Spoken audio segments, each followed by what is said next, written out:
Hi everyone, it is time to talk about all the books that I have been hauling recently. I have two stacks of books here. They are separated by genre, and let's dive in and see what I'm buying. The majority of these books are in the two genres that I am currently reading the most of, which is fantasy and romance. Those are where I'm having a great time right now, and that is definitely what I've been purchasing. I do have some outside of that though, and we'll get into that when we get into it, of how I came to own a couple of genres, because they are not necessarily genres I would typically pick up.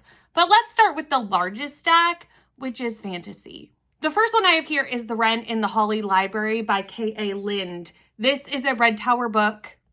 It's fine. I keep falling for the Red Tower books because they are so gorgeous. This one is also, from what I've heard through the grapevine, a Beauty and the Beast retelling, which is when I actually bought it. I was refraining from buying it until I heard that little tidbit of information. And then I knew I had to have it, and just fingers crossed that I like it. But it is so gorgeous. It is so beautiful. I love the blue sprayed edges. And look at this. It's so pretty. How could I not purchase this? Also, look at the library on the printed hardback. Like, come on. Come on. Red Tower book. You can make a pretty book. So this is a urban fantasy set in New York. And 13 years ago, monsters descended on New York.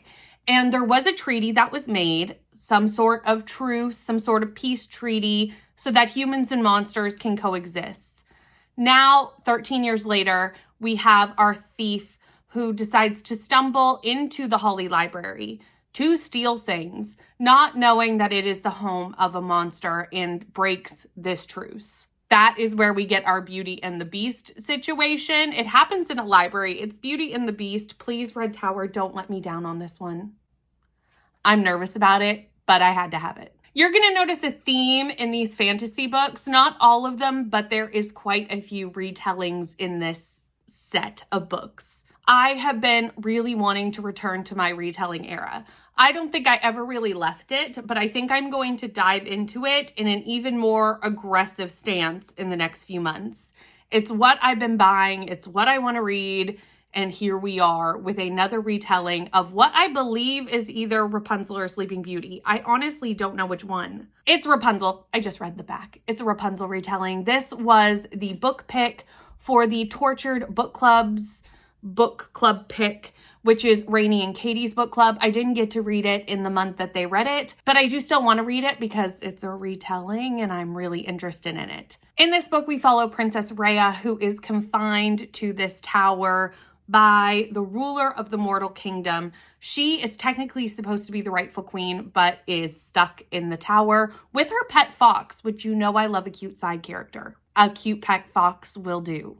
Suddenly, a stranger does come to find her, and she has to try to trust this stranger to get to her rightful place on the throne. Now let's add a Mulan retelling to this stack of retellings that I have been purchasing, with The Night That Ends With Fire by KX Song. This one is, again, a beautiful sprayed edge copy of this book. Katie brought this one to my attention, and I immediately purchased it. Had to buy it. Hopefully, we'll be reading it fairly soon. I think there's a buddy read potentially going down. But again, it's absolutely gorgeous and I had to buy it. It's a retelling. I had to do it. Never trust a dragon. I love the tagline in this because it just screams a Mulan retelling. Raised to obey, destined to rebel. So I don't know much about the book other than that it's a Mulan retelling, and in it we follow Mei Lin, but her father refuses to answer the draft, so she goes in place of her father. You know, it's a Mulan retelling. You know the story of Mulan. So how it kind of takes that story and changes it, I don't fully know. There's clearly dragons. And I'm excited to read this soon. I'm also really happy to have this on my shelves because I'm enjoying adding these beautiful sprayed edges books to my shelves now that sprayed edges have come to Canada. The next few fantasy books that I'm going to talk about are sequels to books that I have read recently, and I wanted to continue the series, so I had to get the rest of the books. The first one is Shadow Stitch. This is actually already on a Timmy's TBR. This is the second book in the Threadneedle series. My patrons and I are reading through this, so I needed the second one. I was shocked when it arrived at the sheer size of it. Threadneedle was big. This is almost 200 pages larger, which makes me extremely nervous because I thought Threadneedle could have been edited down to be more concise. So why we needed 200 more pages in this book, I do not know. It's making me a bit nervous to pick it up. I feel like we've talked about it, the few of us that are reading it, that we all think this could be a problem, that it probably is too long. We'll see when I get to it. I thought I'd get to it in August, but it's looking like a September or an October situation at this point, but that's fine. I will eventually pick this up, but I am a bit scared about this one. However, it is a gorgeous copy. The covers on this series are really, really beautiful. In this series, we follow Anna, who is magical, but her aunt has always warned her against the dangers of magic. However, now that she's in high school, she's finding the magical side of London and starting to rebel against everything she's been taught. Is magic good or is magic evil? We find out in the first book, and there's still some unanswered questions that I'm hoping to find out in this one. Then we have Blood of the Chosen and Emperor of Ruin by Django Wexler. I needed to get the rest of this series after reading Ashes of the Sun in my Can I Trust Brie video. That book is now my best book of the year. Brie told me the second one is even better. It's on Timmy's for September, and I needed to own the third as well because I knew I'm just probably going to binge the rest of this series over the next month and a half because I love it so very much. Django Wexler has done an amazing job with this series, and I plan on finishing out before the end of the year so that I can talk about the entire collection in my best books of the year because I know it's going to be there. In this series and in the first book, we follow Maya and Geyer. They are twins. At the age of 5, they're separated when Maya is taken by the Order to become a centaur. She has this power to connect with the Chosen's magic and kind of rule the Order and help the, reigning people rule the Order. Geyer gets injured when they take Maya, and he has a very strong dislike, a hate against the Order, and decides when he grows up to kind of take them down. He starts to gather people to have his own revolution, and that's what we follow is them 17 years later when Maya's on one side and Geyer's on the other. It's so good. The last fantasy book that I have in this stack is The Secret Society of Irregular Witches. This was kindly gifted to me by Claire from Claire's Creative Corner. Thank you so much, Claire. It's never expected, but it's much appreciated. Thank you so much. This book is a cozy fantasy, which by the time you're seeing this, my cozy vlog comes out next. This one comes out first, so I cannot tell you how the cozy fantasy vlog went. But I have had my eye on this for a while, and I'm excited to add it to my shelves. Also, this is not the cover that I had on my wish list, and I'm so glad Claire sent this cover because this cover is so much better than the cover I had. This cover is so beautiful. I absolutely love it. So again, thank you, Claire. In this book, we follow Mika Moon, who follows 3 rules. Hide your magic, keep your head down, and stay away from other witches. And this is kind of working for Mika. She kind of wants some friendship, some fellowship, some people to hang out with. So when she's invited to teach 3 young witches at the mysterious Nowhere House, she's like, I'm coming. I want this. I need this. I need to come there. And comes and finds kindred spirits of irregular witches at this, what seems to be witchy society, witchy school, witchy place. So before we dive into the romance books, because obviously, as I said, fantasy and romance are the genres I'm gravitating towards, let's talk about the genres that I went kind of outside my comfort zone for. The first one is a general fiction book. This is not something I really ever pick up, but I was at a local book event and the author is local to where I live, and I've heard great things about the author from Kelsey, so I did dive in and grab this book. And that is Hold My Girl by Charlene Carr. Again, this was a local author. I was at a local event. I was very intrigued, and that's how this came to be in my possession. This follows 2 women who have decided to do IVF to conceive. They both had infertility struggles, and they've gone that route.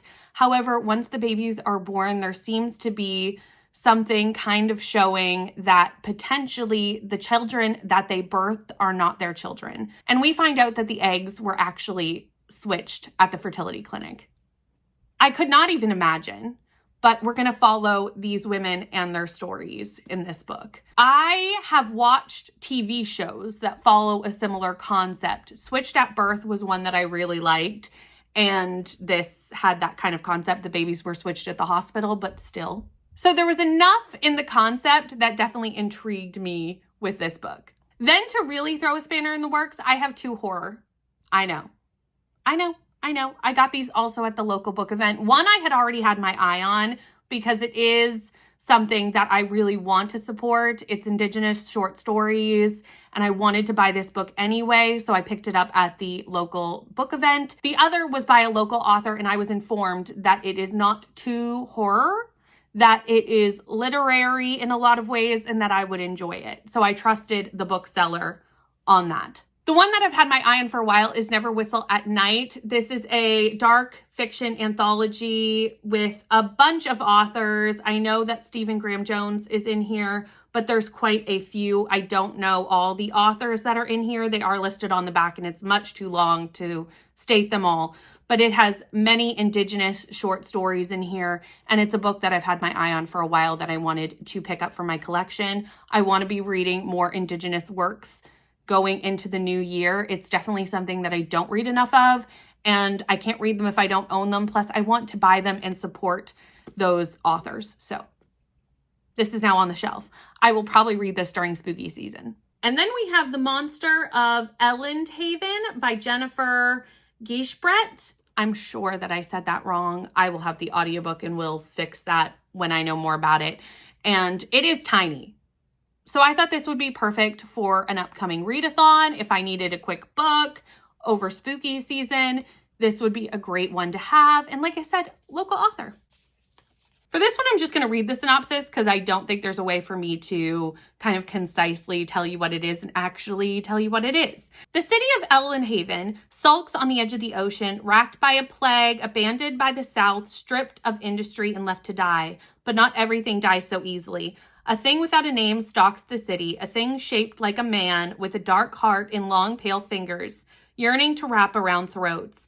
A monster who cannot die. His frail master sends him out on an errand, twisting him with magic, crafting a plan too cruel to name, while the monster's heart grows fonder and colder and more cunning. The sorcerer's work is subtle, changing minds and curdling hearts with barely a trace left behind.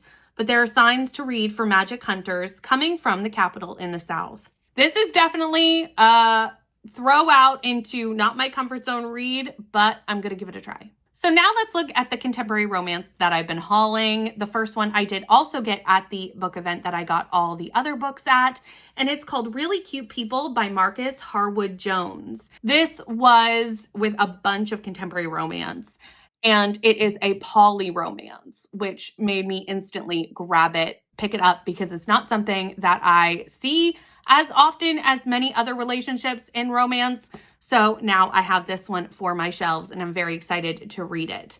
In this book, we follow Charlie, and Charlie is really feeling the burnout in their life, in their work, in their life, in their everything.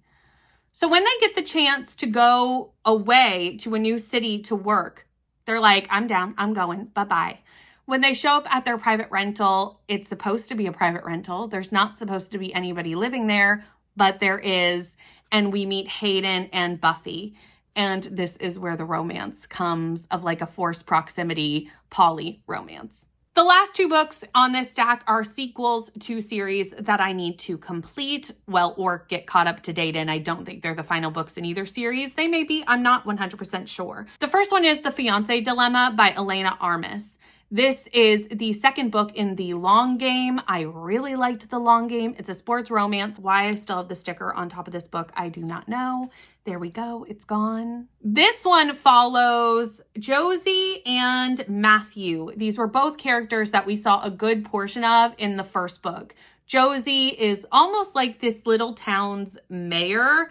Basically, she kind of knows what's going on in the whole town, and I really did like Josie. Matthew is the best friend to our female main character in the first book, and we don't really see Matthew in this small town in the first book, but they communicate via phone call often, and I really liked Matthew. Matthew is now coming to the small town, and him and Stella are going to have their own relationship.